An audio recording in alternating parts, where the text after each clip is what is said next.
Hello dear friends, आपका स्वागत है हमारे channel study with target achieve में।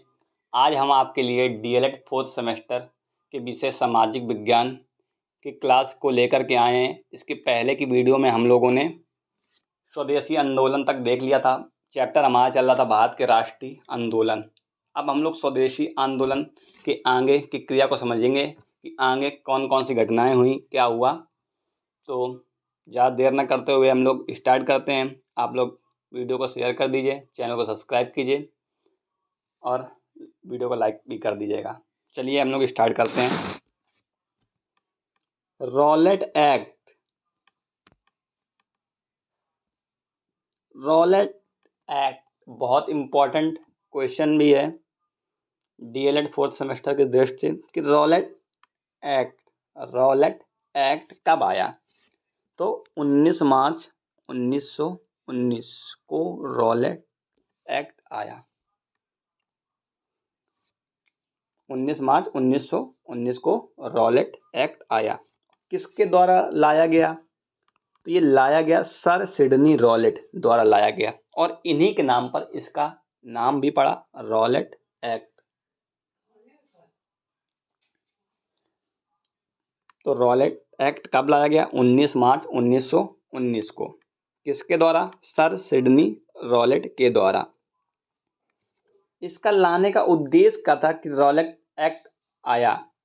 तो इसका उद्देश्य था क्रांति का दमन करना। जो क्रांति चल रही थी हमारी 1857 से स्टार्ट हुई थी बहुत सारी क्रांतियां, तो उन क्रांतियों का हमको दमन करने के लिए इसको लाया गया था। तो रॉलेट एक्ट का जो असली नाम था ये क्या था? रॉलेट एक्ट का असली नाम था हमारा एनार्चियल एंड रिवॉल्टनरी क्राइम एक्ट 1919। ये इंग्लिश नेम है, कभी कभी आ जाता है कि एनार्चियल एंड रिवॉल्टनरी क्राइम एक्ट 1919। तो अब ये रॉलेट एक्ट था क्या? हमको ये मालूम हो कि ये रॉलेट एक्ट था क्या।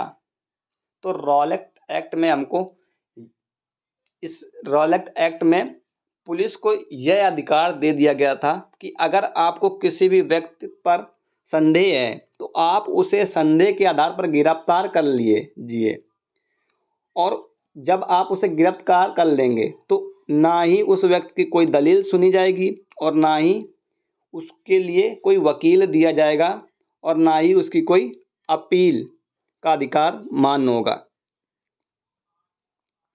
तो रॉलेट एक्ट में पुलिस को यह अधिकार दिया गया था कि किसी व्यक्ति को आप संदेह के आधार पर गिरफ्तार कर सकते हैं और गिरफ्तार करने के बाद उस व्यक्ति की दलील नहीं सुनी जाएगी और ना ही उसे कोई वकील दिया जाएगा कि वह उसका फैसला करवा सके कोर्ट में, और ना ही उसकी कोई अपील सुनी जाएगी।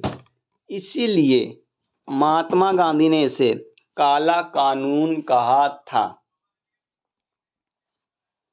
तो रॉलेट एक्ट को काला कानून किसने कहा था? महात्मा गांधी ने। इसी का एक अन्य नेम है बिना दलील, बिना वकील और बिना अपील। ये नाम क्यों रखा? अभी हमने आपको बताया कि जब भी कोई व्यक्ति संदेह के आधार पर गिरफ्तार किया जाएगा तो उसकी कोई भी दलील नहीं होगी, ना ही उसको कोई वकील दिया जाएगा और ना ही उसकी कोई अपील सुनी जाएगी। ये था हमारा रॉलेट एक्ट। तो महात्मा गांधी जो थे हमारे पढ़े लिखे थे और वो बैरिस्टर की डिग्री भी उनको मिली थी, वकील थे, इसलिए उन्होंने रॉलेट सत्याग्रह चालू कर दिया कि रॉलेट सत्याग्रह चालू कर दिया इसके खिलाफ। तो ये रॉलेट सत्याग्रह क्या था? तो अब देखो 19 मार्च 1919 को आया रॉलेट एक्ट। इसी में महात्मा गांधी जो हमारे थे वकील थे, तो उन्होंने रॉलेट सत्याग्रह चालू कर दिया 1919 में ही। तो रॉलेट सत्याग्रह की घोषणा 30 मार्च को दिल्ली से की जाती है और इसकी अध्यक्षता महात्मा गांधी करते हैं।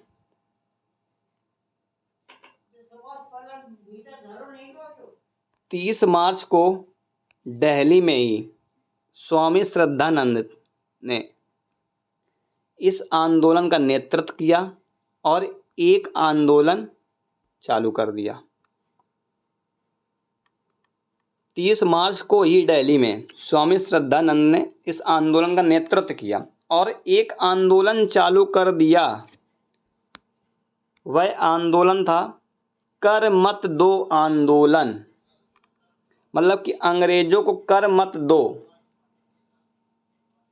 इसमें दो कंफ्यूजन होते हैं कि कर मत दो आंदोलन किसने चालू किया, तो स्वामी श्रद्धानंद ने, और कर मत दो का नारा किसने दिया, तो वो दिया था सरदार वल्लभ भाई पटेल ने। ठीक है, आपको बात समझ में आ गई होगी।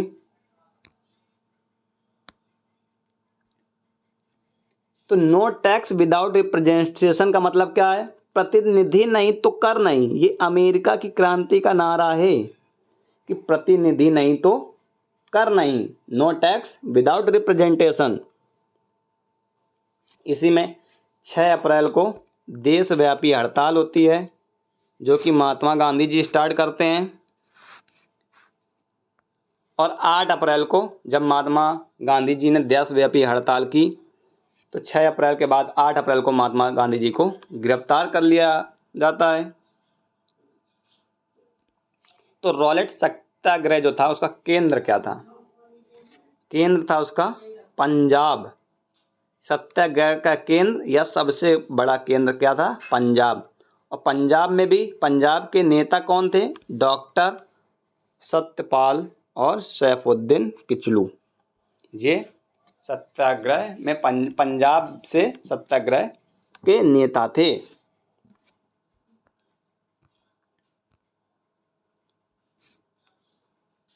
नौ अप्रैल को अंग्रेजों ने जब गांधी जी को गिरफ्तार कर लिया 8 अप्रैल को, तो ये जो खबर थी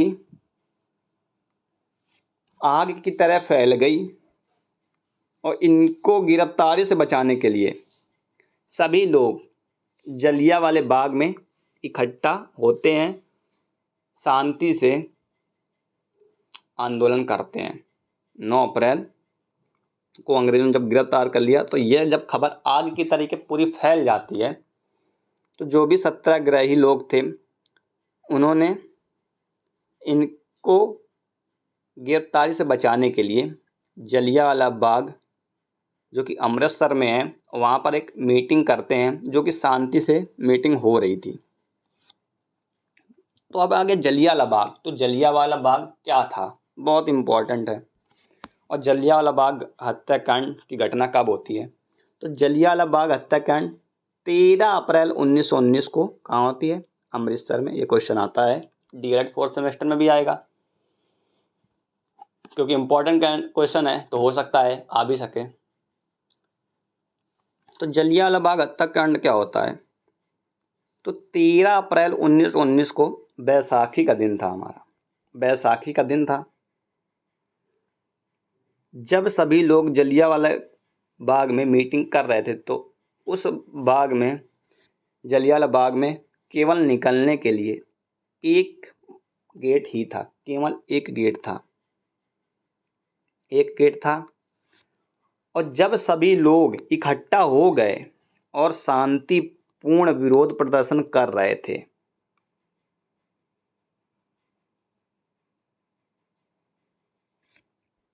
कि सत्यपाल और किचलू को गिरफ्तार क्यों किया गया ये बताएं। महात्मा गांधी 8 अप्रैल को गिरफ्तार हुए थे।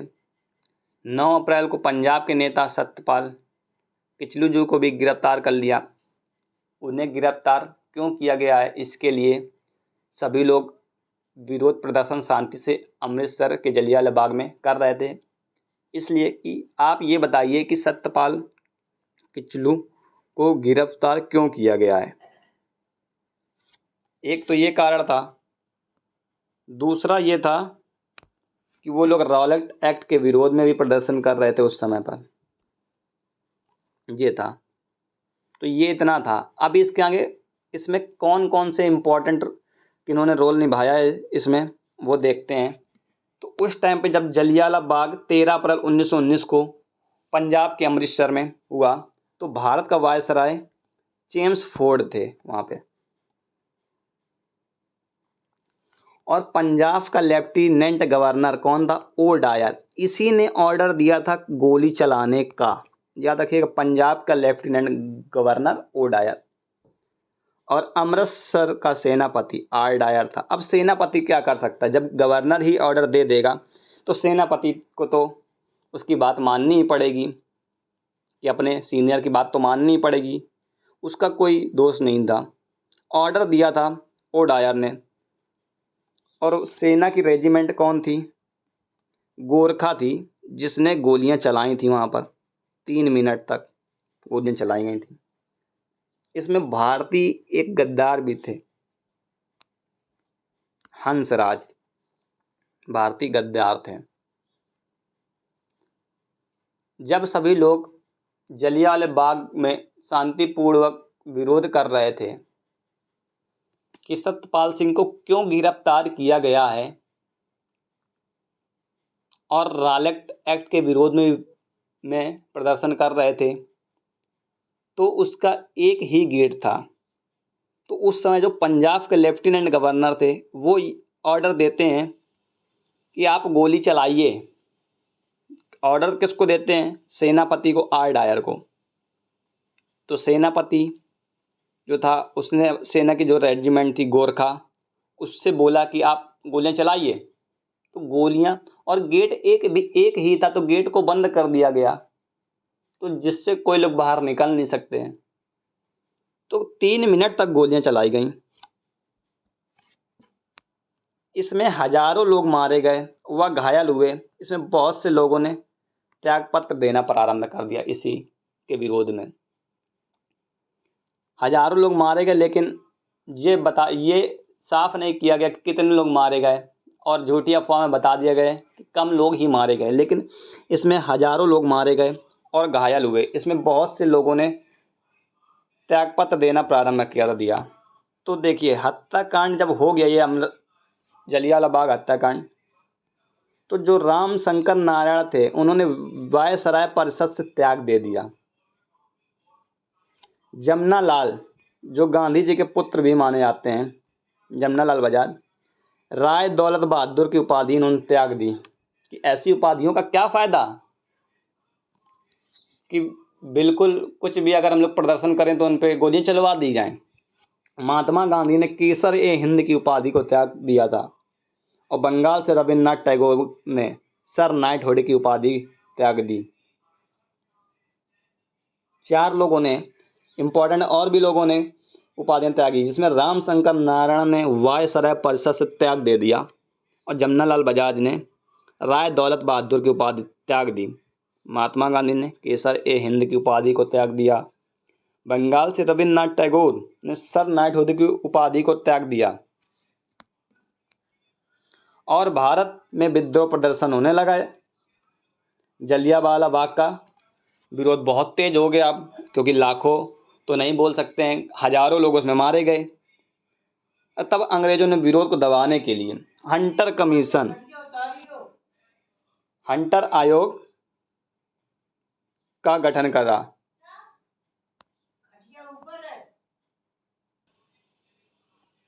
तो अंग्रेजों ने इस विरोध को दबाने के लिए हंटर आयोग, जिसे बोलते हैं जांच आयोग भी बोलते हैं, उसका गठन किया। तो हंटर आयोग 1919 में आया, 1919 में आया। और हंटर आयोग ने जांच की, तो उसने बताया कि 379 लोगों की मृत्यु हुई है, जबकि ये वास्तविकता में 1600 के ऊपर लोगों की मृत्यु हुई थी। और हंटर आयोग 1919 में आया। तो हंटर आयोग क्या था? हंटर आयोग में टोटल 8 सदस्य थे, 3 सदस्य भारतीय थे और 5 सदस्य अंग्रेजी थे। अंग्रेज के लोग थे। तो हंटर आयोग में होता क्या है, जो आर डायर ने ऑर्डर दिया था उसको निर्दोष घोषित कर दिया गया। सॉरी, ओ डायर ने तो दिया था, आर डायर को निर्दोष घोषित कर दिया गया। क्यों? क्योंकि वह तो सेनापति था और जहां और जो ऑर्डर दिया जाएगा उसे, तो उसने गोली चलवा दी थी, तो उसको निर्दोष घोषित किया गया।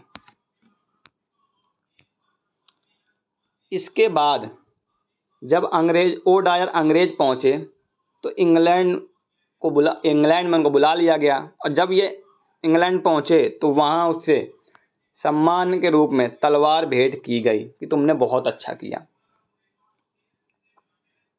जब हंटर आयोग चल रहा था तो उसी के विपरीत कांग्रेस ने भी एक आयोग का गठन किया, जिसके अध्यक्ष मदन मोहन मालवीय थे,